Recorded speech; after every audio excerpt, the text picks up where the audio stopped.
জাতীয় প্রেস ক্লাবে গণতন্ত্র উত্তরণে কবি সাহিত্যিকদের ভূমিকা ও করণীয় শীর্ষক মতবিনিময় সভার আয়োজন করে বিএনপির মিডিয়া উইং ও জাতীয় কবিতা পরিষদ। নতুন বাংলাদেশ গড়ার সুপারিশ তুলে ধরে বক্তারা অভিযোগ করেন, বিএনপির অর্জন ধ্বংস করতে জুলাই অভ্যুত্থানের পর দেশে এক ধরনের মৌলবাদী শক্তি মাথাচাড়া দিয়েছে। মুক্তিযুদ্ধ ও রক্তাক্ত জুলাইয়ের শহীদদের আত্মত্যাগের মর্যাদা রক্ষা মানে শুধু রাজনৈতিক পরিবর্তন নয়, বরং একটি নৈতিক, গণতান্ত্রিক, মানবিক ও সাংস্কৃতিক রাষ্ট্র নির্মাণ করা। এক শ্রেণীর সুবিধাখোর শক্তি সেই বিএনপির অর্জনকে বিনষ্ট করবার জন্য নানা রকম কূটকৌশল পেতে রেখেছে এবং আমরা দেখেছি জুলাই বিপ্লবের পরে প্রশাসন যন্ত্রে এক ধরনের মৌলবাদী শক্তি তারা সেখানে বসে বিএনপির অর্জনকে খাটো করে দেখবার চেষ্টা করেছে। বিএনপি সেই রাজনৈতিক দল যেটা সবসময় বাক স্বাধীনতায় বিশ্বাস করে, সমালোচনার অধিকার দেয়। বিএনপির স্থায়ী কমিটির সদস্য সালাউদ্দিন আহমদ বলেন, শেখ হাসিনার শাসন আমল ছিল আগ্নেয়গিরির মতো, যা 5 আগস্ট শেষ হয়েছে। এখন সময় গণতন্ত্রের সৌরভ ছড়ানোর। আগুনের চ্যাপ্টার তো শেষ 5 আগস্ট।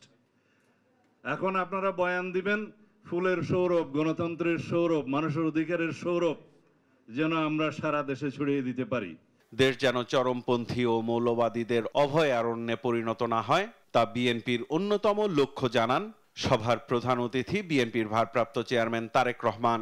সুষ্ঠু নির্বাচনের পক্ষে আমাদের সকলকে ঐক্যবদ্ধ হতে হবে, অর্থাৎ একটি অ্যাকাউন্টেবল অবস্থা দেশে তৈরি করা একান্তই প্রয়োজন। সেটি একমাত্র করা সম্ভব মানুষের ভোটের অধিকার রক্ষার মাধ্যমে। একটি নির্বাচিত সরকারের প্রয়োজনীয়তাও তুলে ধরেন তিনি।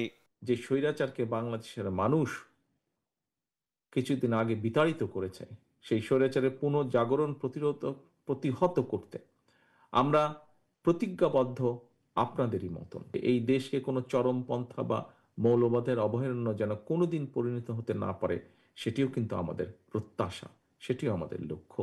আদর্শিক ভিন্নতাকে সমস্যা হিসেবে না দেখার আহ্বান জানিয়ে তারেক রহমান বলেন, সর্বাগ্রে দেশের সার্বভৌমত্ব রক্ষা করতে হবে।